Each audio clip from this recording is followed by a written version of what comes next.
we spoke last night, almost exactly the same time. How has the first day of testing gone? Yes, I think it's gone very well, actually, very smoothly. We started getting out the kits to residents at 9 o'clock onwards this morning, and we've distributed about 3,000 of them during the course of the day. There's been a very positive response that I've seen on the doorstep. Residents are very pleased. They knew what was happening. I'm very pleased that we've acted as quickly as we have. So, all in all, I think very positive.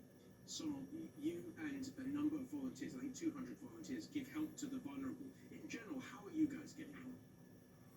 I think we're fine at the moment with the variant. There was a sort of bit of panic for a bit, but I have a lot of friends, a lot of volunteers, a lot of residents who've actually said they've received the kits and they're being tested, and all the volunteers that are coming in with the kits are very, very polite and very, very helpful. And I think my job today has been to just reassure everyone and make sure that they're following the guidelines, especially my volunteers as well.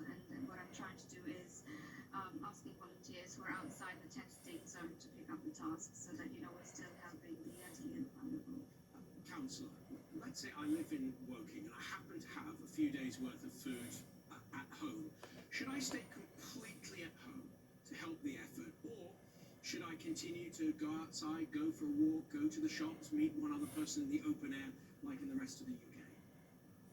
Well, I don't think there's any change to the general guidance, which is that people should stay at home unless they have a good reason to leave the house. And to go and buy food is one of those, and to exercise is another.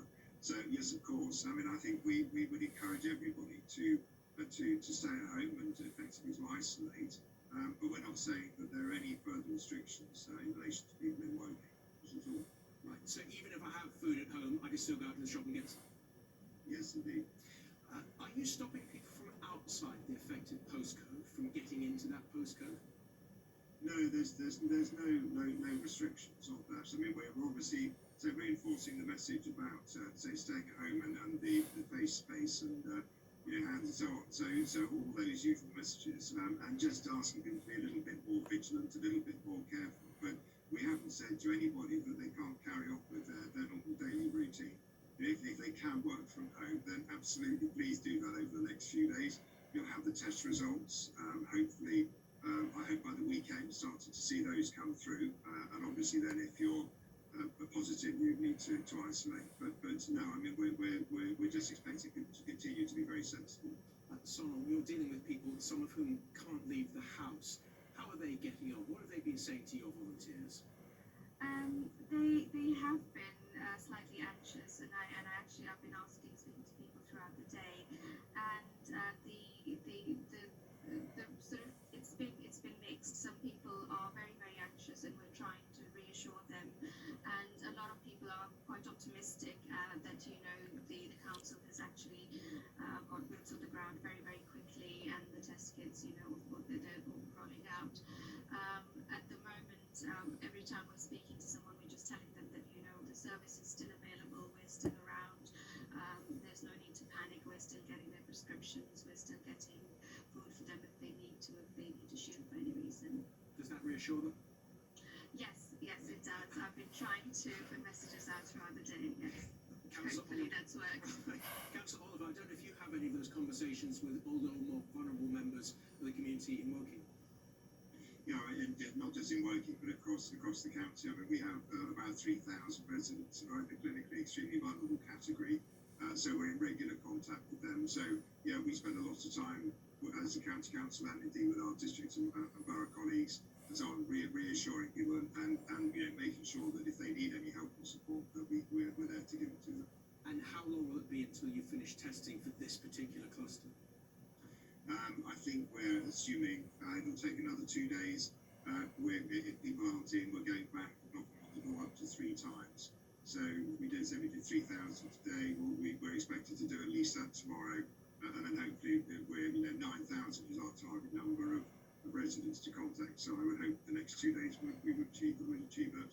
So I think we're on lockdown number 3 at the moment in the UK and the South East. I've slightly lost count. How do you talk to the older people and more vulnerable people and reassure them where they think, oh no, not another bad time, oh now there's a cluster, now there's a variant, now there's the third lockdown, now there's tier 5 and so on? It's been difficult, to be honest. I've personally struggled with the third one, and I think for me personally, the only thing that keeps me going is that I know that there are people dependent on me. I'm also waiting for my test kit to be delivered, hopefully in the next couple of days, and I think it's just reassuring everybody, and you know, the news of vaccine is really positive. A lot of the people that I know, the elderly in their 70s, 80s, have actually received them, and I'm hoping, you know, they'll be out and about soon. I've just got to be positive. That's the only way, you know, I can get through this. I'm trying to be as positive as I can. Of course. And councillor, a non-political question. I'm sure it must be very difficult for you as it is for everyone in the pandemic. When news crosses your desk that there's a variant found where you are, does your heart just sink for half a second before you think, I've just got to get on with it? Yes, it does, if I'm honest. I mean, all of our services are absolutely under pressure, you know, have been for this last year. You know, this is an exercise that you know, we must do, absolutely we must do, but it takes up a huge amount of resource in terms of planning and execution. So, but at the end of the day, you know, we must stamp out this virus. We absolutely must do that. I would ask people, you know, obviously to respect the rules, but also, you know, if they're invited to have a vaccine, really to think hard about doing that piece, because that is the way that we will stop the spread.